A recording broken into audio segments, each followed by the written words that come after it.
Complete Indian tech over, तो क्या ये गलत होगा? ये गलत नहीं होगा। इसकी वजह यह है कि इस वर्ल्ड को इंडिया ने टेक ओवर कर लिया है। और ये जो मैं बात कर रही हूँ कंप्लीट इंडियन टेक ओवर, ये क्या है? अब बात कर लेते हैं इस जमहूरी मुल्क पाकिस्तान की। क्यों हिंदू भी बदले ले रहे हैं, मैं खुश हूं। आपको पता होना चाहिए कि ईस्ट इंडिया कंपनी का मालिक इस वक्त कौन है। संजीव मेहता है ईस्ट इंडिया कंपनी का मालिक। ऋषि सोनक ने बदला लिया कॉलोनियलिज्म का, मैं खुश हूं उसके ऊपर। पाकिस्तान ऐसा कंट्री है जहां पॉर्न सबसे ज्यादा देखा जाता है। ओबामा एडमिनिस्ट्रेशन ने क्लैरिफाई कर दिया है। तो ना तो जो बाइडेन इस पोजीशन में है कि वो इंडिया को थ्रेट कर सके, ना को तुम भी फादर बनोगे, तो क्या तुम चाहोगे कि मुगलों की तरह, औरंगजेब की तरह तुम्हारा बेटा, तुम्हारे दो बेटा एक दूसरे का गला काट दे? उधर उनके पास वो सिस्टम पड़ा हुआ है, क्यूआर कोड उन्होंने पहले रखा हुआ है सामने, ताकि डायरेक्ट वहाँ हम क्यूआर स्कैन करो, पेमेंट कर दे। हाँ, क्या हमारे यहाँ पर इतनी अवेयरनेस है? हमारे यहाँ अगर हम करने जाए वो ये समझते हैं कि फ्रॉड करने लगे हैं दुकानदार हमारे। दोस्तों विजय भारत चैनल में आपका एक बार फिर से स्वागत है। दोस्तों, भारत का दबाव वर्ल्ड फोरम पे बढ़ता ही जा रहा है। भारत की इकोनॉमी की जो ग्रोथ चल रही है वो काबिल तारीफ है। मतलब मोदी जी की लीडरशिप ने भारत में बहुत सारे माइलस्टोन अचीव कर लिए हैं। जो वर्ल्ड मार्केट पे जो कंपनीज रूल कर रही है, जो टेक कंपनीज है, जैसे कि माइक्रोसॉफ्ट रहेगा, जीमेल रहेगा, हॉटमेल रहेगा, सिटी बैंक रहेगा, या फिर पेप्सी बोलिएगा, सारी वर्ल्ड की मल्टीनेशनल जो बिग बुल कंपनीज है उसके सीईओज इंडियन है। तो भारत का ये जो दबदबा है, ये भारत का एक सस्टेनेबल वे ऑफ डेवलपमेंट है, क्योंकि भारत ने अपने जो तालीम है, जो पढ़ाई है, उस पर बहुत ज़्यादा काम किया है और उसके नतीजे से ये भारत इस तरह का अचीवमेंट अभी वर्ल्ड में एक अच्छे तरीके से अचीव कर चुका है। तो दोस्तों, इस पे पाकिस्तानी मीडिया बहुत भौचक्का रह गया है। उनको अभी समझ में आ रहा है कि भारत उनसे कहीं आगे निकल गया। भारत उनकी लीग में अभी है ही नहीं। सेल्स है MQ-9 ड्रोन जो है उनके हवाले से इंडिया को, तो तब पता चला था कि होल्ड पे लगा दिया है कांग्रेस में। आपने कहा था कि नहीं, ये होल्ड बड़ी जल्दी उठ जाएगा, और वही हुआ कि जो यूएस सेनेटर है बेन कार्डन, जो कि फॉरेन रिलेशंस कमेटी के चेयरमैन हैं, उन्होंने भी कल एक प्रेस रिलीज जारी की है। मैं तो इसको ये स्टडी करता हूं कि इंडिया तो इजराइल की जगह ले रहा है अमेरिका के अंदर के। हम कभी सुनते थे कि जिस दिन अमेरिका इजराइल के लिए एड अप्रूव करता है उसी दिन कांग्रेस जो है वो ओके करती है और उसी दिन जो है वो शिफ्ट हो जाता है पैसा। ये तो इंडियंस इस लेवल पे आ गए हैं। ना तो जो बाइडेन इस पोजीशन में है कि वो इंडिया को थ्रेट कर सके, ना बेन कार्डन इस पोजीशन में है कि वो थ्रेट कर सके। लेकिन जिस तरह मैंने आपको बताया कि घंटों के अंदर जो है वो ओबामा एडमिनिस्ट्रेशन ने क्लैरिफाई कर दिया है कि नहीं, हमारी क्या मजाल है कि हम चीजों को रोक लें।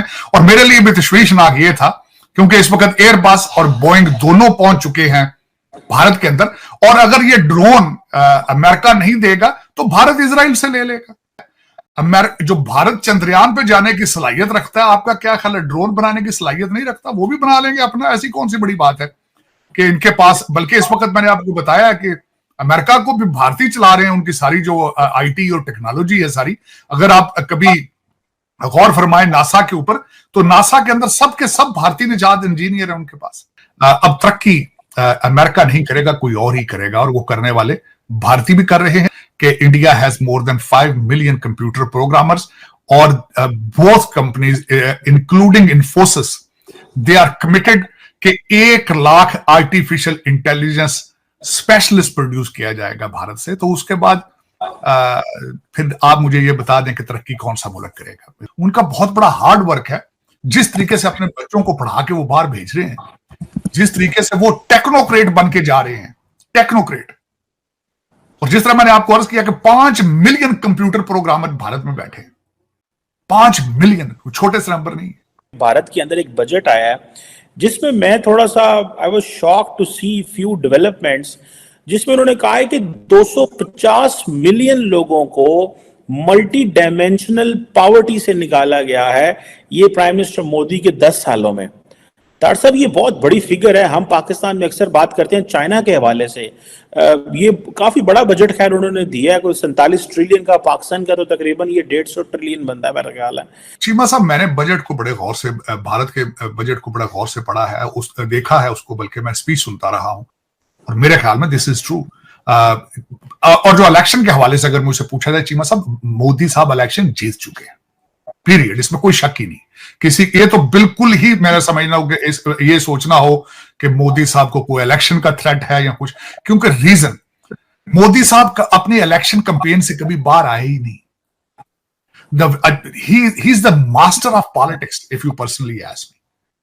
तो उनको हराना तो मेरे ख्याल में पॉसिबल ही नहीं है इस वक्त। हालांकि अगर देखा जाए तो वो जो कांग्रेस के हैं राहुल गांधी, वो दूसरे अपनी वो पूरे नेशन के टूर पर निकले हैं, लेकिन ये कि सम कनेक्ट नहीं कर पाते। आज मैं सुन रहा था कि वो अपने कांग्रेस को इकट्ठा नहीं कर सकते, देश को किस तरह इकट्ठा करें। मैं आप जरा एक मिनट के लिए आपको मैं कहता हूं, अगले दिन उन्होंने अपने जो वो आइलैंड को प्रमोट किया है, वो लग रहा है जिस तरह के बॉलीवुड के हीरो हैं। आपने देखा वो स्नॉर्कलिंग कर रहे हैं, प्रमोट कर रहे हैं। है कोई दुनिया का दूसरा प्राइम मिनिस्टर कर रहा हो? काकड़ साहब को कहे ना जाके गोता लगा के पास करो, वो प्रमोट करते हैं, जहाज फेर रहे हैं, सैर कर रहे हैं, इसमें कोई शक नहीं है। लेकिन ऑप्टिक्स कोई नहीं, कोई मूवी बनाकर लगाएं अपनी, कोई वीडियो बनाएं अपनी, कोई इंस्टाग्राम, कोई ट्वीट, कुछ भी नहीं। मोदी साहब is an expert, is a good team. उनको हराना इम्पॉसिबल है मेरे ख्याल में। मैं आज ही नहीं कह रहा हूं, somebody has to be way strong, way stronger। Optics, उसके मीडिया, उसका बोलना, ये पता नहीं कहां से फिर को आएगा मोदी साहब को हराने के लिए। अपने लाइफ टाइम में तो मोदी साहब अब इलेक्शन नहीं हारते। ये दिस इज खुदाई कसम, 2 लोगों की हिस्ट्री पड़ी, मेरे पांव के नीचे जमीन निकल गई, गजनवी की और अब्दाली की। किस तरीके से वो लूटते रहे आके। आज देखो, हम तो नहीं कर सके, हम नहीं कर सके। सिखों ने अपने बदले लिए, चाहे जनरल डायर को अगलों ने जाके मारा, सिखों ने बदले लिए। आज हिंदू भी बदले ले रहे हैं। मैं खुश हूं। आपको पता होना चाहिए कि ईस्ट इंडिया कंपनी का मालिक इस वक्त कौन है? संजीव मेहता है ईस्ट इंडिया कंपनी का मालिक। लग्जरी टी का और कॉफी का काम आज भी कर रहा है। ऋषि सोनक ने बदला लिया कॉलोनियलिज्म का, मैं खुश हूं उसके ऊपर। आज अमेरिका गोडिया ने पा लिया, इन्होंने सारे ने, गूगल वाले ने, सारे ने रल के। मैं खुश हूं इस बात पर। हम नहीं चले, किसी ने तो किया है ना, किसी ने तो किया। कंप्लीट इंडियन टेक ओवर, तो क्या ये गलत होगा? ये गलत नहीं होगा। इसकी वजह यह है कि इस वर्ल्ड को इंडिया ने टेक ओवर कर लिया है। और ये जो मैं बात कर रही हूँ कंप्लीट इंडियन टेक ओवर, ये क्या है? इस वक्त दुनिया की 25 to 30 big firms, big business and tech firms पर इंडिया की यूथ रूल कर रही है। इंडिया के नौजवान दुनिया की 25 से 30 बड़ी बिजनेस एंड टेक फर्म्स पर रूल कर रहे हैं।